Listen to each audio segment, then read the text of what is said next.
હોય माझम જ્યારે રાતો સતરંગી તારી વાતો હોય माझम જ્યારે રાતો તારું નામ શ્યામ કોણે રાખ્યું।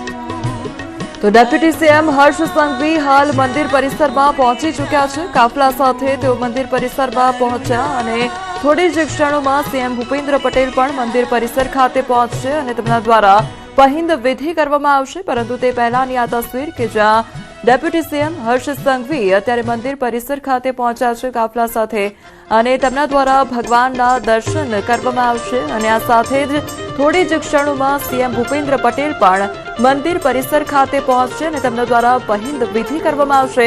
ત્યારબાદ જે રથ છે તેનું પ્રસ્થાન કરવામાં આવશે, રથયાત્રાની શરૂઆત કરવામાં આવશે।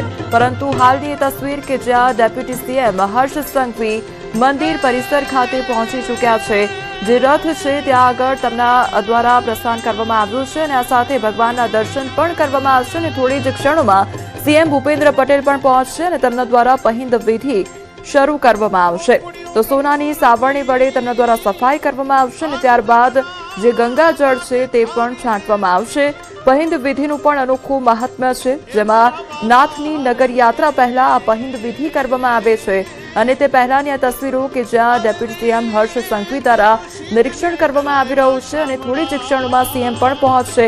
ત્યારે પહિંદ વિધિ વિશે જો વધુ વાત કરવામાં આવે તો રાજ્યનો રાજા એટલે કે મુખ્યમંત્રી જગન્નાથજીનો પ્રથમ સેવક હોવાથી તેમના દ્વારા સોનાની સાવરણીથી આ પહિંદ વિધિ કરવામાં આવતી હોય છે।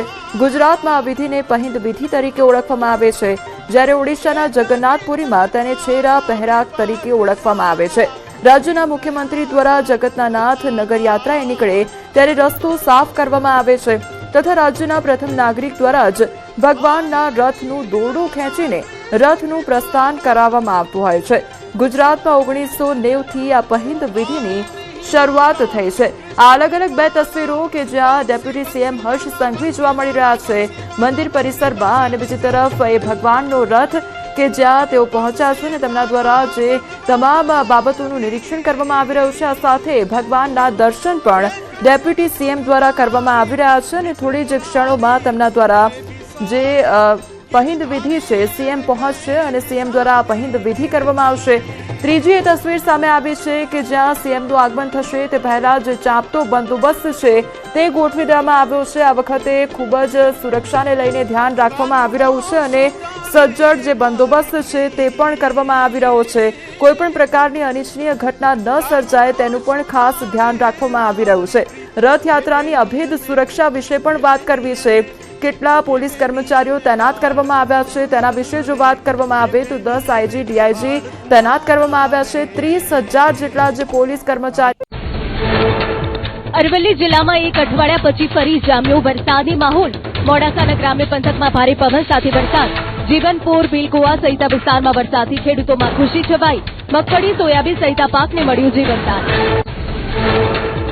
ખેડા જિલ્લામાં મેઘરાજાએ કરી જમાવટ। માતર તાલુકાના ગામડાઓમાં વરસાદી માહોલ। સાયલા, લીંબાસી, ભલાડ, ત્રાજ, અલિન્દ્રા સહિતના ગામડાઓમાં વરસાદ। નેશનલ હાઈવે 48 પર ધોધમાર વરસાદ। પવન સાથે વરસાદ પડતા હાઈવે પર વિઝિબિલિટી ઘટી।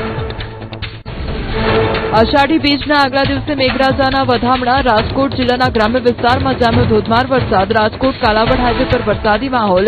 મેટોડા, જીઆઈડીસી, ખેડસરા, વડવાજડી, વાગુદડ સહિતના વિસ્તારોમાં વરસાદી માહોલ જામતા ધરતીપુત્રોમાં હરખની હેલી। રાજકોટ શહેરમાં પણ મેઘ પધરામણી। વિવિધ વિસ્તારોમાં પડ્યા વરસાદી ઝાપટા। જુબેલી ચોક, ગોંડલ રોડ, ઢેબર રોડ સહિતના વિસ્તારોમાં વરસ્યો વરસાદ। વાતાવરણમાં ઠંડક પ્રસરતા ગરમીથી રાહત। સુરેન્દ્રનગરના વાતાવરણમાં પલટો। શહેર સહિત જોરાવરનગર, વઢવાણ, રતનપર, કુંડલા, થાનમાં વરસાદ। લાંબા વિરામ બાદ ફરી મેઘરાજાની એન્ટ્રીથી ધરતીપુત્રોમાં ખુશીનો માહોલ। અમરેલીના સાવરકુંડલા પંથકમાં વરસાદ। વંડા ગામમાં ચાંપતો બંદોબસ્ત જોવા મળી રહ્યો છે તો ભક્તોની ભીડ પણ જોવા મળી રહી છે। ભક્તો પણ ભગવાનના દર્શન મેળવવા માટે રાહ જોઈ રહ્યા છે, કારણ કે આજે ભગવાન પોતે શહેરમાં બહાર નગરચર્યાએ નીકળવાના છે। દર વર્ષે જ્યારે પણ દરરોજ ભક્તો ભગવાનના દર્શન કરવા માટે જતા હોય છે। ભગવાન પણ આજે ભક્તને મળવા જવાના છે। હા, તો અમે બહુ જ ખુશ છીએ કે ભગવાન અમને મળવા 12 મહિને એક જ વખત રથયાત્રા દિવસે આવે છે અને અમે 15 દિવસથી અહીં જળયાત્રા પછી અહીંયા કડી મગની સેવા આપીએ છીએ. અને થઈ ગયા દર્શન? કેવા થયા તમારા દર્શન? દર્શન બહુ જ સરસ થયા. થઈ ગયા? હા. અચ્છા, અને ખીચડીનો પ્રસાદ બી લીધો? હવે લઈશ. હવે લેશું. બિલકુલ. તમે ક્યાંથી આવો છો બેન? તમે ક્યાંથી આવો છો? અમે સેટેલાઇટથી આવીએ છીએ. સેટેલાઇટથી આવ્યા છો. કેટલી રાહ જોઈ તમે લાઈનમાં? અમે અત્યારે આવ્યા છીએ 5 વાગ્યાના, પણ હજી દર્શન નથી થયા. ભગવાન બહાર આવે દર્શન કરવા ત્યારે ત્યારે દર્શન દર્શન કરશો. કરીશું. અત્યારે ભીડભાડ વધારે છે. ભીડભાડ વધારે. અંદર નથી જવા દેતા. ના. પણ બહાર ઉભા રહીને તમે દર્શન કરશો. બેન અહીંયા આવો, નજીક આવો. તમારું નામ શું છે બેન? મીનાલબેન. નજીક આવો. મને ક્યાંથી આવ્યા છો? અમે અહીંયા સેટેલાઇટથી જ આવ્યા છે. હા. અને ભગવાન આજે આપણને દર્શન દેવા માટે બહાર આવી રહ્યા છે. આપણે મંદિરમાં જઈ રહ્યા હોય છે, પણ આ તો ભગવાન આપણને આપણી સમક્ષ આવી રહ્યા છે. એટલે ખૂબ આનંદ થાય છે અને એમ થાય છે ભગવાન આપણે માટે હવે આપણે ભગવાન માટે શું કરીએ કે આપણે બહાર દર્શન દેવા આવી રહ્યા છે. આનંદની લાગણી અનુભવીએ છીએ અને ભગવાન બસ જલ્દી હવે અમને દર્શન આપે, અમે એમના દર્શન કરીએ. જય શ્રી કૃષ્ણ. જય જગન્નાથ. જય જગન્નાથ. જય જગન્નાથ. બેન તમે ક્યાંથી આવ્યા? બોલો. દરિયાપુરથી. દરિયાપુરથી આવ્યા છો? હા, કેવી રીતે અમે 30 વર્ષથી સેવા આપીએ છીએ. મગ વીણીએ છીએ, ભજન મંડળીમાં જઈએ છીએ અને સેવા આપીએ આવ્યા? અને છીએ. આજે રથયાત્રામાં બી આજે રથયાત્રામાં ભજન મંડળીમાં જવાનું છે. બિલકુલ. તો ભજન મંડળીમાં રથયાત્રામાં જોડાનાર ભક્તો છે તેઓ અહીંથી જ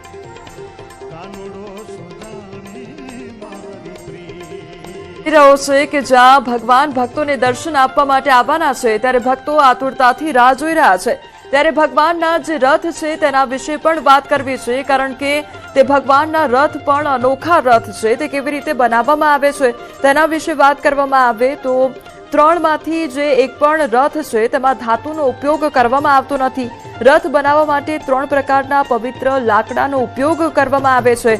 રથ નિર્માણ માટે અખાત્રીજના દિવસથી જ કામગીરી જે છે તે શરૂ થઈ જતી હોય છે. ભગવાન જગન્નાથના રથના 16 પૈડા હોય છે અને ભગવાનનો રથ બલભદ્ર અને સુભદ્રા માતાની પાછળ ચાલે છે. ત્યારે બલભદ્રનો તાલ ધ્વજ રથ 65 ફૂટ લાંબો હોય છે, 64 ફૂટ પહોળો અને 45 ફૂટ ઊંચો હોય છે. તેમાં 7 ફૂટ વ્યાસના 17 પૈડા હોય છે. તો બલભદ્રજીના રથની જો વાત કરવામાં આવે તો સુભદ્રા માતા અને જગન્નાથજીના રથ કરતા આ રથ નાનો હોય છે. તો સંધ્યાકાળ સુધીમાં 3 રથ મંદિરમાં પહોંચી જતા હોય છે. રથ પરથી ઉતરી ભગવાન જગન્નાથ મંદિરમાં પ્રવેશ કરતા હોય છે. અત્યારની એ તસવીર કે જ્યાં સીએમ ભૂપેન્દ્ર પટેલ મંદિર પરિસર ખાતે પહોંચવા માટે આવી ચૂક્યા છે અને તેઓ મંદિર પરિસરમાં પહોંચશે ત્યારબાદ તેમના દ્વારા પહિંદ વિધિ કરવામાં આવશે. પરંતુ હાલની એ તસવીર કે જ્યાં સીએમ ભૂપેન્દ્ર પટેલ હાલ પહોંચી ચૂક્યા છે અને થોડી જ ક્ષણોમાં હવે રથયાત્રાનું પ્રસ્થાન થશે, રથોનું પ્રસ્થાન થશે. પરંતુ હાલ સીએમ ભૂપેન્દ્ર પટેલ પોતાના કાફલા સાથે મંદિર પરિસરમાં પહોંચી ચૂક્યા છે. તેમના દ્વારા હવે થોડી જ ક્ષણોમાં પહિંદ વિધિની શરૂઆત કરવામાં આવશે.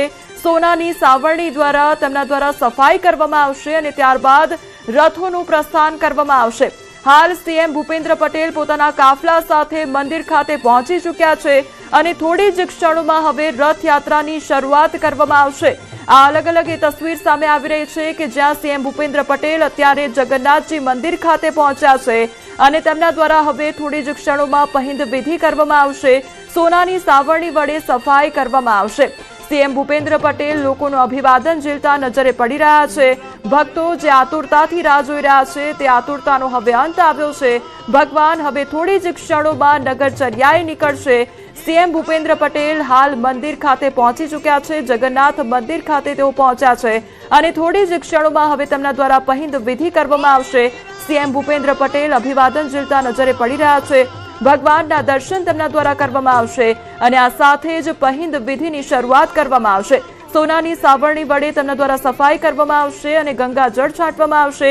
ત્યારબાદ જે રથનું દોરડું છે તે તેમના દ્વારા ખેંચવામાં આવશે અને રથયાત્રાની શરૂઆત તેમના દ્વારા કરાવવામાં આવશે.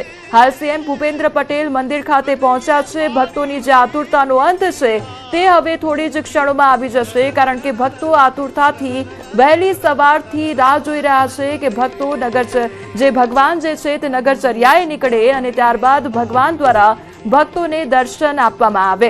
આ અનોખા દર્શન ઘરે બેઠા આપ કરી શકો છો. ભગવાન અત્યારે હાલ રથમાં બિરાજમાન છે અને હવે થોડી જ ક્ષણોમાં તેઓ શહેરની ગલીઓમાં નીકળશે અને પોતાના જે ભક્તો છે તેમને દર્શન આપશે. જે ભક્તો વહેલી સવારથી રાહ જોઈ રહ્યા છે તેમની આતુરતાનો હવે અંત આવ્યો છે અને થોડી જ ક્ષણોમાં સીએમ ભૂપેન્દ્ર પટેલ દ્વારા પહિંદ વિધિ કરવામાં આવશે.